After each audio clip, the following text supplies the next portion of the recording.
are a blended family. We are a blended family. We are a blended family. We are a blended family. We are a blended family. We are a blended family. We are a blended family. We're a blended family. We are a blended family. We are a blended family. We are a blended family. And we are a blended family. Hi, we're Doctors Larry and Carol Snap. We're glad to have you with us today. Blended families, week 2 of 12. This week is what is a blended family. Week 1 was what is a godly marriage. This week, we want to go over all the different kinds of blended families and then a bunch of other stuff. But some people don't know what blended family is. You say, oh, we're a blended family. Like, what? What is that? And then other people, oh, we're not blended. You know. So some people just don't quite get it. But there are so many different things that could be considered a blended family. There's different cultures, so people from different countries. So you got different nationalities. Especially here in Arizona, you got a lot of Hispanic. You know, we're right here on the border, so you got people from everywhere. Mm-hmm. Especially even the Midwest, we got tons of people from Chicago here. But even in the same state, you've got all different kinds of cultures, right? And when one culture marries into another culture, then you got to figure out how to deal with all that. Different religions. That happens. It's as Christians, we're not supposed to do that. Don't be unequally yoked. Adoptions can create a blended family of sorts. And then the biggest one is the remarriage after divorce or the loss of a spouse. First marriages are a blending of two unique families. Unless both parties are orphans, there are in-laws. And all sorts of in-law issues. And ultimately, we're all part of the family of God. We're all adopted into that family, and we're all brothers and sisters in Christ. So we're all related. Yes. Right. As far as like different cultures are concerned, even like Carol especially, she was from New England. She'd been married to some guy from Texas. That was two different cultures. Yeah, it was. I mean, same country, Yeah. different states, Yeah. but totally different way of life. Yeah. Right?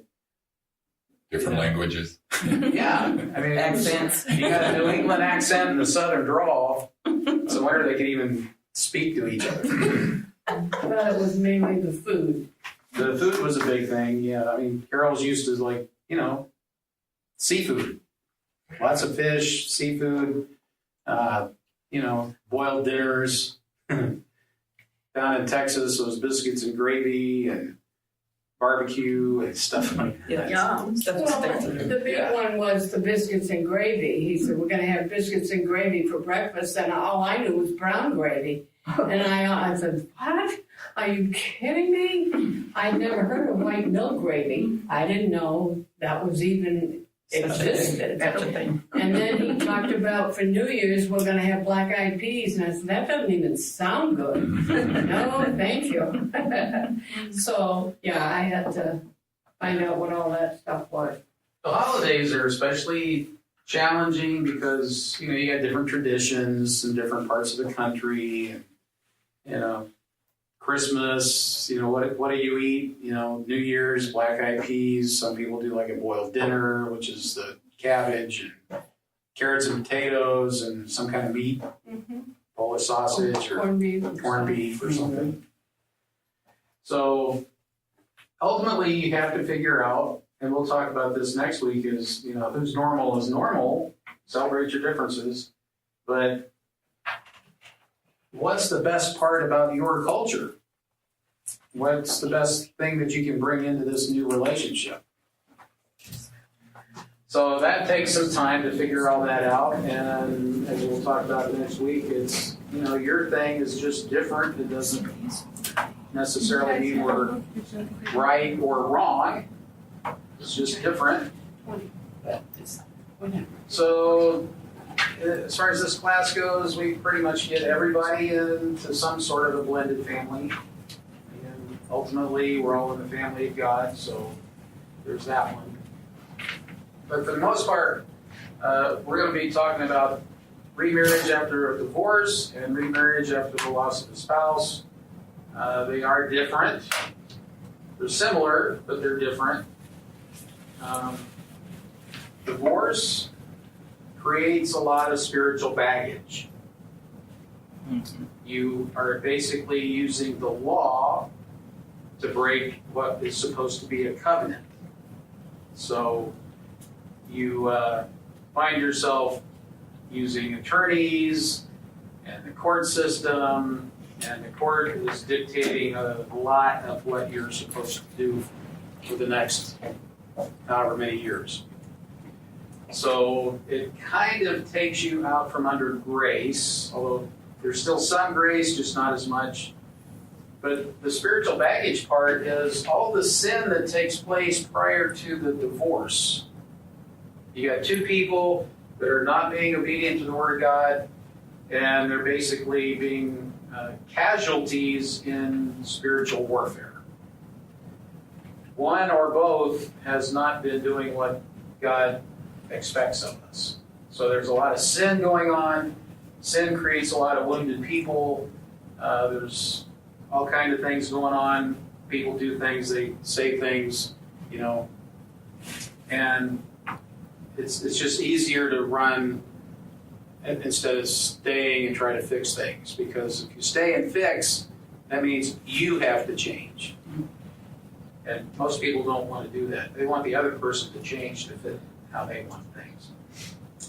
So after a divorce, as we teach on Tuesdays in the Beyond Divorce class, the divorce is basically just a legal transaction. It's the sin that was happening prior to that that's the real problem. So what happens after a divorce? Well, you're an individual now, so you need to deal with the root causes of the failure, which is the sin, right? Now, I like to draw this tree because it's all about dealing with the roots. If you deal with the fruit or the symptoms of what's going on, and you don't deal with the real reason that things are happening, then these things grow back. Right? Everybody's pulled a weed or two at some point in their life, I'm sure. If you pull it out by the roots, it's gone. It doesn't come back. But if it breaks off and the roots are still there, it'll grow back. And that's what happens. People get married, they're not being obedient to the Word of God, there's sin going on, they do things they shouldn't be doing, they hurt each other, mostly because they were hurt to begin with, and hurt people, but all these things that are taking place create additional woundedness. So it's important to figure out, okay, what was my part in this thing? I can't fix you, I can't be responsible for your stuff, I can only deal with what I'm doing. And there's all kinds of things that kind of strange that they all came out with an A, but anger, issues, addictions, abuse, abandonment, adultery, all these different kinds of things create a lot of wounded things in people. But we have to deal with these things. You have an anger problem. But why? Why do you have an anger? Why is your response or your reaction to something anger? Usually there's, whatever that is, triggers a memory of something that was painful, right? You got to figure out, what was it that happened back there that hurt me? And once you can identify what that is, now you can kind of deal with that, and you can take that to the Lord, confess the sins of things that surrounded that, forgive somebody that hurt you, those kind of things. But you have to identify what these root causes are. You don't identify them, you can't deal with them. So taking the time to just sit with God, Lord, show me what my thing is that I need to work on, and deal with those. And then once you've identified them, then you take some time to heal from that. God is the one that heals you. We have a thing about a wood fence where, if somebody says something or does something, it's like the nail in the wood fence. Okay? They can say, oh, I'm sorry, I didn't mean to say that or do that. Well, that sort of takes the nail out, but it still leaves a hole in the wood. Mm-hmm. So God has to come along and patch that up. He's the one with the putty and the sandpaper and the paint. But it takes some time because we have to spend time with the Lord here. That's where we get healed, spending time with Him and focusing on our own personal vertical relationship. And that's, as we talked about last week, that is our most important relationship because it's our eternity. This is a blended family class. Some people are not married, some are dating. We have all sorts of people. But the point is, at the end of the class, you should have a pretty good idea of what the priorities are for relationships in your life. God is first. If you're married, your spouse should be this number 2. You might pull that over Larry closer so they can see it. Maybe it should be over here. Put this with Roxanne. Okay, so God's first, right? It's eternal. A marriage, that's the first horizontal. God is vertical. Everybody else is horizontal. Especially in a blended family, the spouses need to be more important, even if it's just barely, more important than the kids. We've seen it too many times where people get remarried, one or both have kids, the kids come before the spouse. And the spouse is like, what's up? Where am I? What's my deal here? So that usually causes some conflict and hard feelings right there. The marriage, like we said, is supposed to be a covenant till death do us part. The kids, children, at some point are supposed to move on. Kick them out of the nest, make them fly on their own, right? We have stewards, 18, 25 years. So it's the mentality that you come into the marriage with. Too many single parents over however many years they're a single parent tend to get this thing like, I own my children, they're my property. But we have to look at them as they're gifts from God, they belong to God, and at some point, which is like 18, 25, we have to give them back. That's kicking them out of the nest. Our job is to raise children to be independent adults. We didn't do that great of a job because it kept coming back. Yeah. Multiple times. Yeah. So, speaking from experience, we know how not to do it and how it's supposed to work. But the kids are supposed to get their own lives at some point. So you want to make sure when they leave, you're not in a home with a stranger. And we've had that happen. The guy was getting ready to retire at 60-something years old. His wife was scared to death. Because all they did was spend time with their daughter. But the daughter was special needs. She had some vision problems or some special needs, but everything was all about her all these years. And then when it was time for him to retire, it's like, oh my God. Yeah, she said, He's going to be here in the house with me. And he was all going to day. be home all day. I'm going to be home all day. Right? And she was freaking out. But God first, spouse second, children next, and then everybody else. In-laws, outlaws, co-workers, friends, exes. You got to have boundaries for some of them. Healthy boundaries. Preferably, yeah. Yeah, everybody's got crazy Uncle Harry. Sometimes you need a boundary. Just, we'll love them from here, but we don't necessarily need them in the house. So there's those kind of things. Well, and then the exes, you have to set boundaries too. Yeah, they exes. don't need to rule your new relationship. Yeah, the thing with a blended family is this is the marriage that counts. The other one's over. It's done. There's co-parenting and stuff like that has to happen, but you need to focus on the priorities here so that you're managing your marriage now so that the exes are not trying to manage you. Because that causes a lot of problems. And then you got your job, which could be for a season. My job, the season wasn't as long as I was expecting it to be. It was about 10 years short. Ministry comes after that. Ministry is a job. And, so what we see so many times is though, like pastors and other people in a ministry tend to put ministry up here, like 1.5. It's the work of God, but it's not God. Okay, it's a job. So if that's your full-time job, it's okay. So it's number 5. But if you have a job and you're doing ministry, then your main job has to come first, and then whatever time you got left that's for the ministry.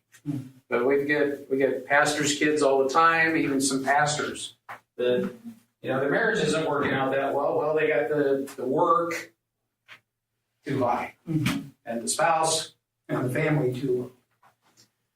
So there's all kinds of things, especially, the first marriages have some of the same issues, but the blended have more issues. They got all the same ones, and then plus some. So divorce, a lot more spiritual baggage. Again, like I said, you've used the law to break a covenant. It's not the divorce that's the problem. It's the sin that created that situation that forced the divorce that's the problem. Figure out what those roots are. Take the time to heal from those. Repent from those things that you were doing that were sinful. And then ask God to heal you from the wounds that were caused by the other person. Focus on your vertical. Okay. Loss of spouse. Now, there's still some spiritual baggage, but a whole lot less. Because you have fulfilled the covenant. Till death do us part. Right? So you did what you were supposed to do. So there's a whole lot less baggage that comes with that. But it's still some of the same issues, right? For me, a new spouse is like a new pair of shoes. Sometimes they cause blisters until you get them broke in, right? That first time or two you put on a new pair of shoes, it can put some blisters on your toes or on your heel. This is a new person. This isn't the old person in a new package. It's a whole new package. So what happens a lot of times, we've seen it many times, one person in particular I'm thinking of is and they were married, 10, 12 years they were married? Yeah. Something like that? 12. Altogether. But for most of the 10 or 12 years, it was always, well, my old husband didn't do that. Yeah. But they didn't used to do that. And so if you start comparing the old one or the new one to the old one, then the new one's going to feel bad. They're not going to feel like they are up to the standards that are being up to the expectations. Right. So And also, Larry, when somebody does die, of course you're grieving, yeah, but you only remember the good times. You forgot all about the bad times and the times that you had to adjust to one another. Everything in your mind from the 15 years we've been doing marriage counseling, that is what happens. You only remember the good because that's all you want to remember. yeah, And so that makes it more prevalent when your current husband doesn't do those kind of things. right. And we spoke to her, and we still speak to her about stuff like that, but she won't change her mind. God's the only one that can change it. But that is a big mistake that a lot of people make, but we understand why. because, you know, they were very special to them and only the good things. Well, you know, I mean, you never know how long you're going to have with somebody. You know, sometimes somebody's only married for 2 or 3 years, and then something happens. Somebody, you know, a car wreck or a shot or something, Or sick. some kind of accident, a health issue. You never know. Or you spend 50 years with somebody, you know. So you just never know. But that's the biggest thing we've seen when there's been a spouse that dies. When somebody takes, you know, a year, 2 years before they kind of move on, then after that time, they really do remember mostly just the good stuff. Because that's what they want to remember, right? They don't, that negative stuff, they just that just got flushed. So it's very typical for somebody to start comparing, once they're in this relationship, comparing the new person to the old person. You know, the first one might have been very romantic, you know, get flowers and all that kind of stuff. And this new guy might be more like me, who hardly ever buys flowers. You want flowers? Go ahead, buy them. Yeah, Larry gives me the okay. He says, I'm not. See, I gave her the okay to get the So flowers. once in a while, I'll buy flowers. I say, oh, how do you like the flowers that you bought me? Whenever she wants. Right? Anyway, because she's the one that's usually in the store. We're coming up on 40 years, so it's worked for us. So I mean, you know, people are different. That's the big thing. Just we're all unique. None of us are exactly the same. You know, if you were married to somebody for a while and then they passed on and then you get remarried, this is a totally different person. And some people actually kind of expect that it's a replacement, not just totally new. Yeah, they're not even thinking new. It's just, oh, okay. Yeah, it's just going to be just like it was. Yeah. Right? And it's not. Now, one of the other things, like for us, we became stepkids very much later in life, 40, 50, you know. And that's weird. Yeah. Her mom and dad were married 30-some years. 35. Mine, almost 30, and then my dad passed. But, you know, our moms both got remarried. Well, her mom got a really good guy. Mine, not so much. When she'd be going to the store, he'd be in the garage going through her stuff, and anything that had to do with my dad, he was like throwing it out. We got pictures back from them. They visited out here from Ohio, and they had pictures with the grandkids and different things. And after all, we got the pictures back, and we thought, oh, they made a set for us. Awesome. Well, and then there was a note in there. Since these aren't really your kids, we don't need pictures. Yeah. So. And now we know that was coming from him, not your mom. Oh, yeah, totally. That guy was sort of an interesting kind of guy. He was a believer. He was Catholic. He said he was. Well, he said he was. But he would not get married to anyone that had been divorced. He wouldn't even date. Wouldn't even consider it. So They either had never been married or they were a widow. Which my mom was, so that worked. But unfortunately, he didn't last all that long, and maybe 3 years altogether. Yeah, 3. After like 2 years, he had a pretty bad stroke, and then not too long after that, he died.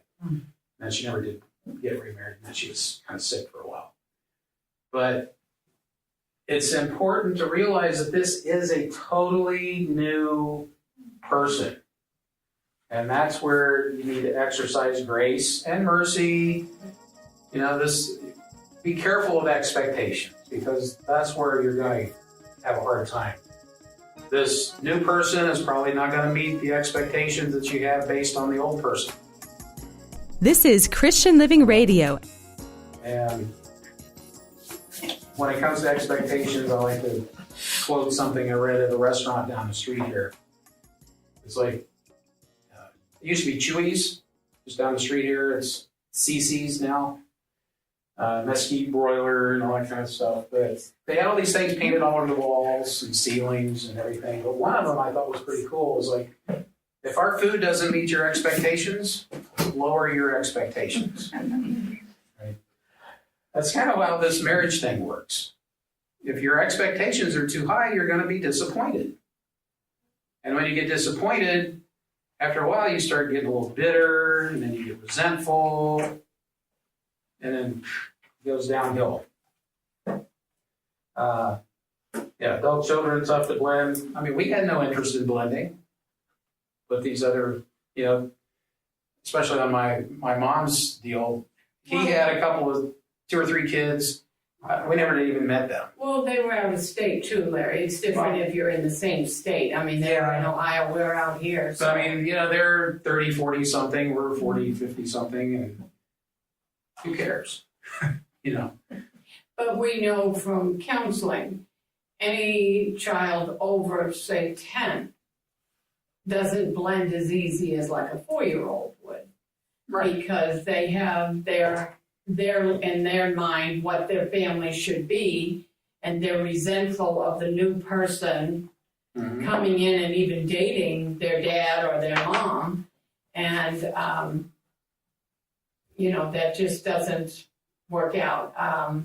And we tell them, each child is different. There's no, okay, this works for that one, that works for this one. It's always different. But like you did when you came into our lives, because I had obviously been divorced before. I had a 4-year-old daughter, a 15-year-old son, and a 17-year-old daughter. You came into the marriage saying, okay, how can I fit in here? How can I blend in? And this is way before the ministry. And you asked them what they like to do. And you went from there trying to build relationships and things that they like to do, not making them conform because I'm your new dad, you will do this, this, this, and this. And that's kind of what everybody has to do based upon the child. But they need to take time to talk to the adult children and find out those kind of things. Like, how was your day at school? What was the best thing that happened to you today? Who's your best friend? What do you like to do? Not just because I'm the dad or I'm the mom, this is our home, and do this, do that, without letting them feel like they belong to this new family. Yeah, your family had been your family for a while, right? I'm the new guy. And with all sorts of reasons, but I didn't see that it was ever going to work for me to just come in and make rules. I mean, I wasn't that kind of person anyway. But I figured it would be better for me to try to figure out something I could relate to them on. And at least with the son, it was music and sports and stuff like that. The older daughter, not so much. Just music. Yeah. Now the 4-year-old, I was not going to be a dad really to the 2 older ones. Right. Mentor, right? Perhaps. Friend, maybe. Mentor was the bigger thing, but father, no. 4-year-old, yeah, I could be a dad. I had enough years on her that I could be dad.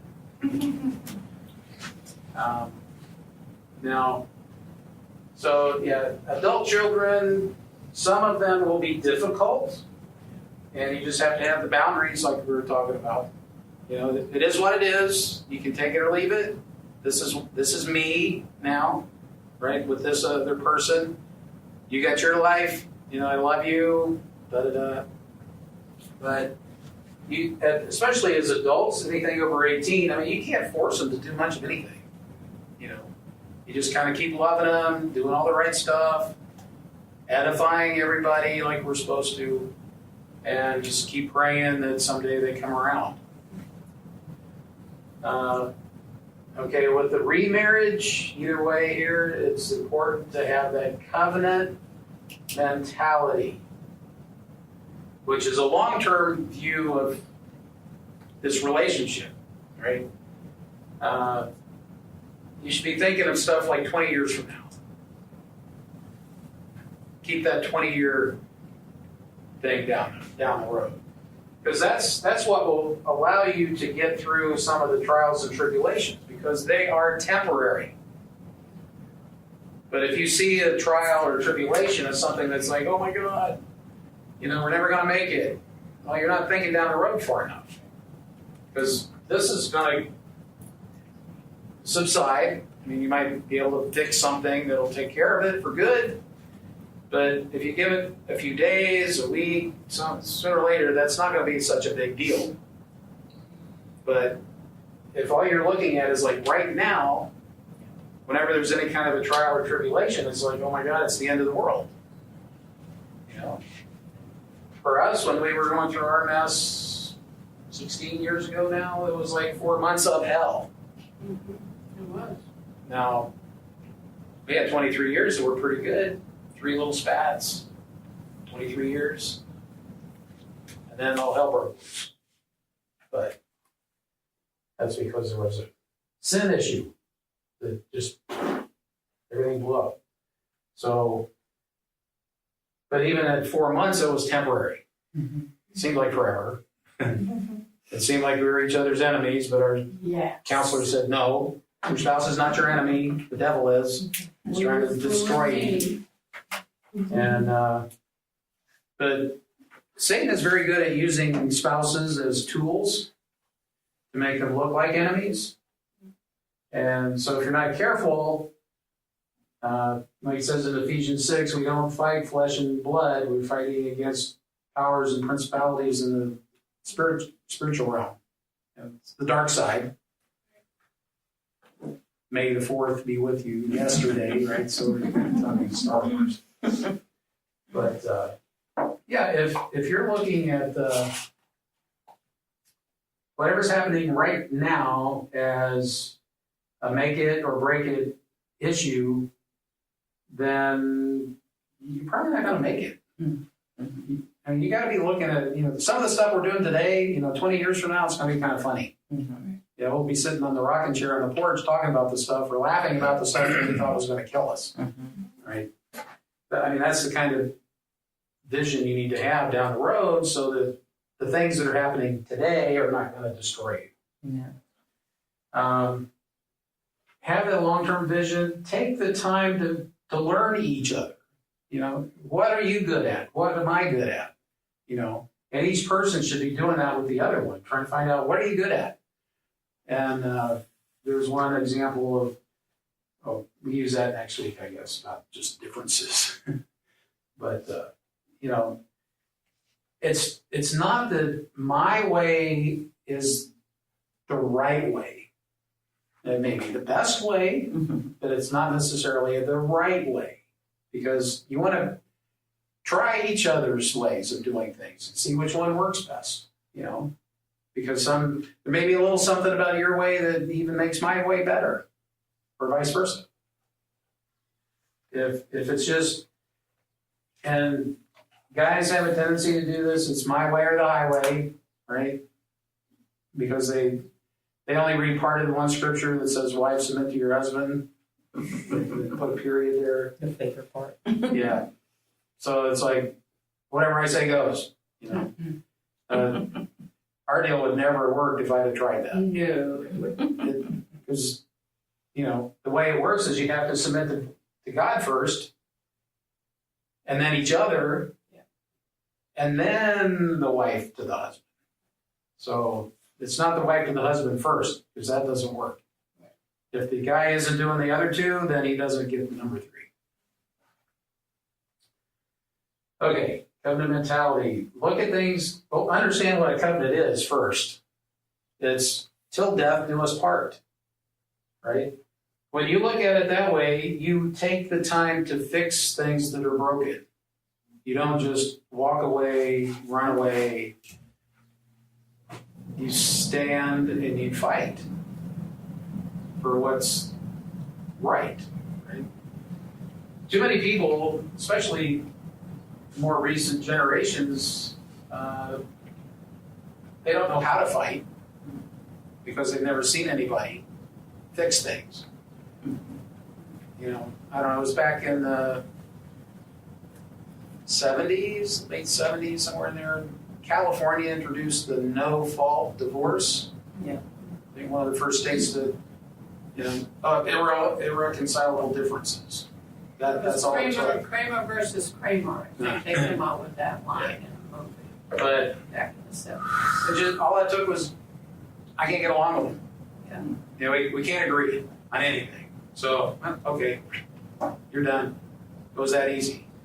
You didn't have to get any counseling. You didn't have to have any real, like, biblical reason or anything like that. It was just, I don't feel like getting along with that person anymore, so I want out. But most people have a contract view of marriage these days where I'll stick to my part of the contract as long as you do. And if you mess up one little part that's in the fine print, then that's an excuse for me to get out. A covenant is not that. A covenant is when you overlook little things. If there's a big thing, well, you gotta deal with it.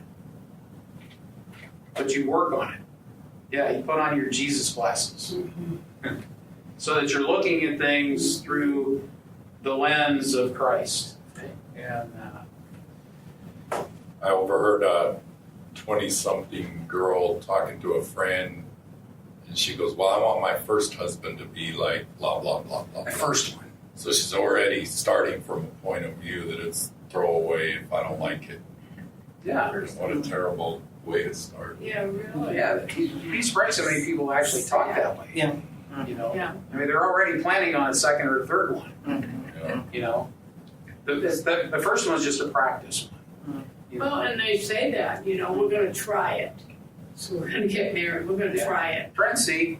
It's like, yeah, if it don't work, no big deal. Yeah.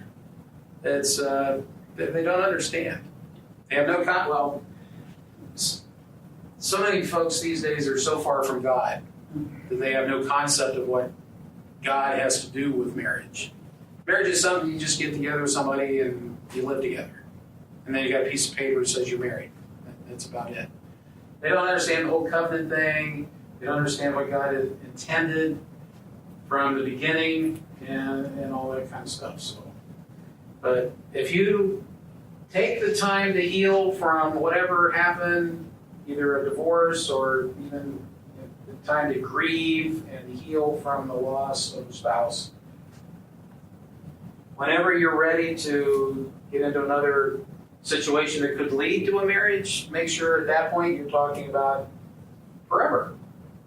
You know, you have to communicate a bunch of stuff prior to the wedding so that you're pretty much on the same page and you're both looking at things in the long term. You know, when we got married, it wasn't like, well, I'm going to try it and see. It was, we're going to do this, right? And Carol was talking like, you know, she was hoping for 50-50. But then, you know, really 90-10 would be okay. You put that much into the relationship. She'd do 90, I could do 10, and everything would be fine. And I said, no, that's not going to cut it. You know, I threw out, it's got to be 100 and 100. I've never heard that before. And each person's got to put in 100%. If you're putting in less than that, then you're cheating. So make sure you're willing to do whatever it takes to make it work. And, you know, obviously God has to be a big part of that because, like on this pyramid thing here, it's the husband and the wife at the bottom. And the whole point of this triangle thing is as each one of them is getting closer to God, they also get closer together. Right? God is the glue that holds a marriage together. Right. The three-strand. And prayer is the super glue. You might explain about the covenant marriage, Larry, being in Arizona. There's only 3 states that really have a licensed covenant marriage. Of course, everybody has it when they have the mindset of Christ. Well, any marriage is a covenant, but to legally have it, that it's only in 3 states. Yeah. marriage always used to be a church thing. It always took place in the church. The state or the government really never had much to do with it. It was strictly a religious thing. Mm-hmm. Well, then divorce started creeping up in different places, and then they had to figure out who gets what. Well, then you had to go into the courts and lawsuits, and then the state was getting involved, and the government was getting involved. So then, they came up with the whole, you had to get a license to get married from the state and all that kind of stuff. So the main reason being so that they could split up all the property in a legal way, right? But here in Arizona and Louisiana and Arkansas, they have a thing called a covenant marriage license, which requires premarital counseling. There's more counseling that has to be done if things aren't working out. There's only a couple things that would allow you to get out, I think. They've taken a lot of those away, Larry, because we've been working with some women that are trying to undo the covenant marriage. Yeah. Yeah, they've changed a lot of that here in Arizona. Here in Arizona, anyway. So, I mean, it used to be like abandonment, adultery, and some of those things, maybe abuse. If you were getting beat up, I mean, that was a pretty good excuse to get out. Yeah, abuse is always going to let you out of that. Adultery, that's a biblical way about getting out. But no, the whole point here in Arizona was you had to go through like 2 years of counseling before they would sign off on a divorce. Mm-hmm. I mean, the whole point of getting that license in the first place was, and that it required premarital counseling, so you knew what you were doing. Right. Mm-hmm. You knew what you were doing before you did it. It wasn't, we'll try it. Yeah. No, you knew what a covenant meant. You knew it was till death do us part and all that kind of stuff. It wasn't just, we'll try it and see. Well, it was like the blood covenant with God as well. All Yeah. three of them. So it was one of those things where one of the pastors that he passed away almost 8 years ago now, but he had a big part to do in getting that passed here in Arizona, the whole thing. You can always get married with a regular license and then upgrade it later. I don't think you can downgrade it though. No. So I don't know of anybody that's tried that, but I don't think that's an option. Well, divorce is the only way you get out of it. Yeah. But no. So, there's the difference between the covenant mentality and a contract mentality. I mean, the whole point of like a prenuptial is like expecting it to fail. Yeah. You pretty much guaranteed it will. I mean, it may take 10 years or something, but people at some point will look at, have I fulfilled whatever I need to fulfill so that the prenup thing all has been met. Now can I get out and not lose half my fortune or whatever. In the first chapter, we were talking about what the godly marriage was really supposed to be about, and because of all the sin and the woundedness and everything, it's important to try to get healed and get whole again. Because what God really intended for marriage to be is a whole person that He wants to multiply with another whole person so that they become one flesh, right? So a whole one times a whole one equals one. And we talk a lot about, you try to put a half and a half together, and you multiply it, it's a fourth. So all the pieces get smaller if you're less than whole, and then you get multiplied with somebody, right? And if you're not whole and you try to start a relationship with somebody, whatever you're short from being whole is sort of like a vacuum. And your vacuum is going to start sucking on the other vacuum, then the other person, and now it's like two vacuum hoses. It's hard to pull that apart. But nothing ever gets done, right? It's like a net zero at that point. So people that try to get into a relationship with someone else and neither one of them is whole, they're just going to be sucking the life out of each other because they don't understand a lot of stuff about how to do relationships. And we're supposed to get filled from above, from God, so that the excess that is poured into us can then pour out into somebody else. Okay. I think that's about it. Anybody got comments, questions? Sharon, did we leave anything out?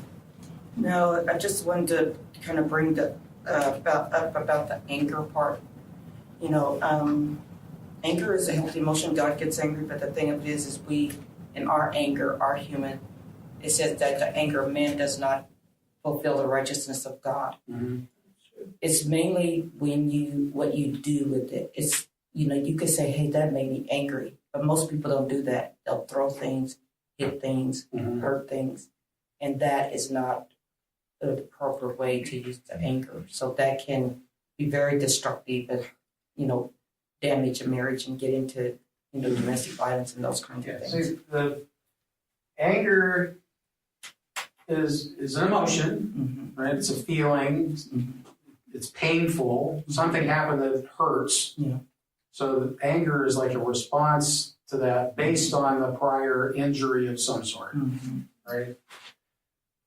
But you can react out of anger, and that's in the flesh, Yes. right? You throw things, you hit things, you cuss, swear, and all kinds of stuff. Right. Or you can respond based on being angry, but now you're using self-control to do something righteous rather than fleshy. Yeah. So, like you said, it's how you deal with it and what you do with it. Yeah. Because you hear people say that they have turned their anger around, maybe start, like the loss of a child, they'll start a foundation to overcome that. So that anger is saying that something needs to change. Right. And so working out it in a healthy way, problem solving, because that's the reason why. Unless the other thing I have to also think of is it might be you're just in a habitual habit of anger. If that's something you've learned, it might be a learned. You grew up with anger, and so that's your natural response to things is to be angry. So that's unhealthy too. So looking, like you said, praying, asking God to get to the root of the problem and asking Him to give you the grace to be set free. Yeah, and well, like you said, it's when we react in anger, that does not produce the righteousness of God, right? Yeah, God gets angry, but His justice is perfect, right? His grace is sufficient for us. He's long-suffering, and He doesn't just smack you, because He's ticked, right? But that's how man is, right? We tend to just start punching, and I mean, how many houses have holes in the wall because somebody punched it? Yeah, exactly. Things like that. Anger and abuse kind of go together. There's things in us that we don't like. Yeah. And we try to cover them up. Sometimes it's some sort of addiction, like alcohol or drugs, that we try to cover up things we don't like. Yeah. But anger is one of those things that it really depends on how you deal with it. You can be angry, but that's when you start having to take every thought captive, using self-control to not lash out at somebody. Because as soon as you do that, then you're in the wrong. Right. You've gotten into the flesh. You just sinned. Yeah. Be angry, but sin not. Yes. Right? Exactly. So that's what I was saying, that it's healthy. It's okay to be angry. Just don't sin because of it. But that's what most of us do. Yeah. Some people get angry and then they find ways to express it in healthy ways. Maybe they are a gardener and they go out there and they'll spend 2 hours in the garden until they come Dig it in the dirt. But that's taking it and using it in healthy ways instead of letting it control you and use it in unhealthy ways. Yeah. And like you were saying, some people who have traumatic loss of a child or a spouse or whatever, something like that, they'll start a foundation. Yeah. They want to do something positive. Yeah. Based not on what happened to the person, but because of the memory of the person. Yeah. Right? Big difference. So. I'd like to add something, piggyback off of Karen.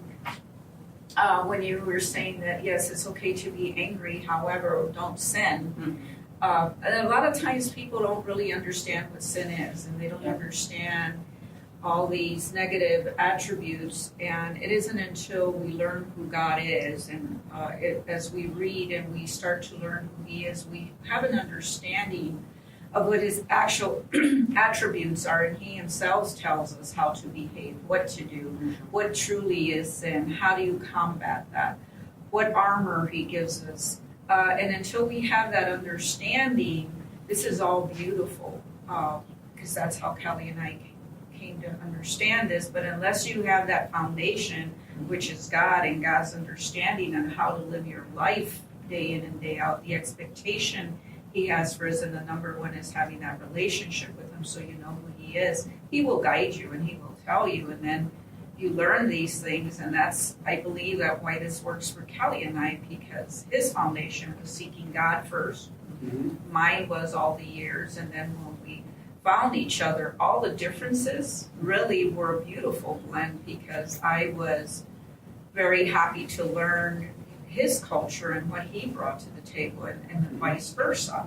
It's when you don't have God, for instance, my first marriage, when you don't have God in the marriage, even two Italian people, one from the north, one from the south, it's because there's no God in your life, and instead of embracing the differences, you fought because we didn't know who God was, and we didn't know what His attributes were. And I keep going back to the word sin. People don't know what sin is. Sin is so acceptable today that they don't even realize they're sinning. Yeah. Well, so much of sin has been acceptable, tolerated, and now we're intolerant if we say anything about sin. We're racist or something. And some of the bigger churches even are tolerating sin and even allowing for sin as being okay. Oh, God's okay with that. Well, that's not what the Word says. But it's for me personally, so much of what it means to be a Christian is, the whole spiritual warfare thing. How are you looking at things? How are you thinking about things? Right? As a man thinketh, so is he. We're transformed by the renewing of our mind. So how you look at things, it's not so much how you perceive it, but how are you looking at it? Are you looking? Do you have your glasses on? Are you just looking at things as it is what it is, right? Because there's always something going on in the background that we don't always see. And even Jesus in the temple throwing the tables all over the place. He was angry, but it was a righteous anger. Yes. Because it was against what was going on was against God, right? I mean, he wasn't. Well, he did put a whip together and was slinging it around, but it was because they were offending God. Yeah. So, and they knew better. But sin. What is that? Right? Most people. So promoted now. Yeah. It's. There's a book. It's by an author from Phoenix. It's called Salt and Light. It's a spiritual warfare book. And there's a line in there. He goes, in the United States today, that society is influencing the church way more than the church is influencing society. Oh, yeah. Yep. And it used to be the other way around. Yeah. Right. In America. And then somewhere, it was cool maybe to go against the church, And then it was a big thing getting the church out of the government, all kind of stuff. So it's been going downhill since the 60s. But And you mentioned about expectations and blending. a lot of it is if we don't take time, like you said, take time to know each other. A lot of times in marriages, we have some of these issues because I'll just use myself for example, we rush into marriage and not take the time, like you said, to get to know the spouse, get to know the kids. You know, some of that could be voided if you take the time out.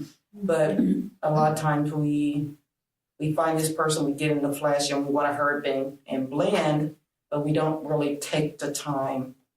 And then we want to know why they're not blending. We didn't really take time to know them and them know us and we know each other. Yeah. So, you don't take the time to really get to know the person. Mm-hmm. You set your expectations that they're going to be a certain way, Right. and then they're not. Right. And So if then you took get time, angry. and if you had took time to know that, It wouldn't have been a big deal. yeah, and you wouldn't necessarily be comparing because you've taken time to know this person.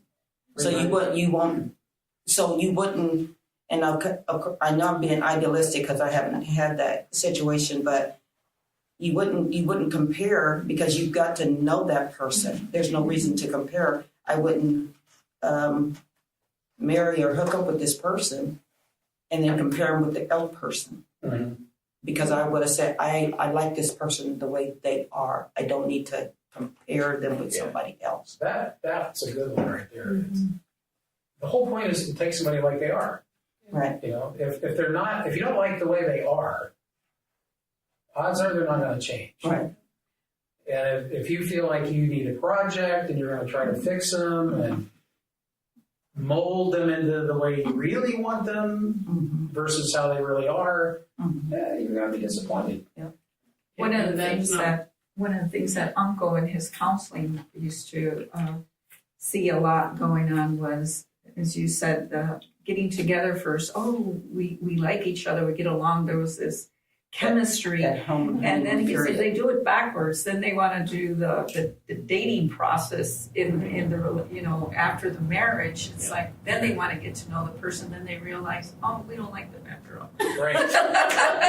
So Well, that's what what happens. courtship is all about. Is to understand and know who everybody is. And I think courtship no longer exists in today's society, but not very much. Yeah. Where a lot of people think, we'll get married and I'll change him. Yeah. Or I'll fix him. I'll fix him later. Or that's usually the way the women look at it. The Yeah. guys are like, hey, I found what I want, hope it never changes. And it always does. They like what they have in front of them. Yeah. And women say, oh, this will do. I like this. Yeah, And I can do something with it this. changes over time. It's Project. That's nothing like what I signed up for. Yeah. Yeah, it's There's a difference between men and women. and that's why we do the premarital. Yeah. Because there are landmines, and if you don't know where they are, you'll step on every one of them. Well, it's like the representatives are representing us. We're always looking nice and dressed nice, and then we come in with our bathrobes and stuffy slippers, and that what the heck happened? So, yeah, you got to be true. Let them see the real you, and the same with the guys. Yeah. That's why we use that Creflo Dollar. Yeah, his, Videos. you need to know. Are those your real eyelashes? Yeah, are they paid for? Are they paid Are you for? paying for them on a credit card? Do you have a job? Can I That's a see your relationship with paycheck? soap and water. But you need to ask a bunch of questions. Yeah. And that's like the very first chapter. Why this person? Why now? Why this? Why that? Have you checked on this? And all this kind of. There's a bunch of stuff you need to know. And he says too, you look After nice the marriage, today, it's too late. but tomorrow don't put any makeup on. I gotta know. I need to know what you look like without makeup. Oh, crazy. Funny. Okay. Well, this is the end of week 2. Next week is week 3. Celebrate your differences. That's one of my favorites. Shout out to ChristianLivingRadio.com. Check our website, blendedfamiliesministry.org. And we'll see you next week. Joining the Blended Families Ministry program today. This ministry was created to help blended families learn how to use biblical tools that will help you thrive. We have Drs. Larry and Carol Snap, and we invite you to listen to our weekly shows here on ChristianLivingRadio.com and to visit our website, blendedfamiliesministry.org, to learn more about the ministry and all that we do. Thank you, and God bless. Christian living, Christian living. Christian Living Radio. Spreading the good news of Jesus Christ 24/7. Our goal is to bring you a life-changing word through music and diverse programming, like the one you're listening to now. Pastor Kenyatta Goins is the visionary of Christian Living Radio, and he's dedicated to the idea that Christians should even have a more prominent presence in the marketplaces. Maybe you need prayer for yourself and or your family, maybe for a friend. We'd be privileged to stand in the gap for you. If you're listening to this broadcast, click on the Contact Us tab and send us your prayer request. We'd also like to hear from you if you have something on your mind, or just give us some feedback. We support many ministries, so maybe you'd like to make a one-time or a monthly recurring donation. We believe that when you sow into these ministries, you'll indeed be blessed. And of course, if you sow into this show in particular, we believe that it's a blessing for you, so please consider sponsoring us.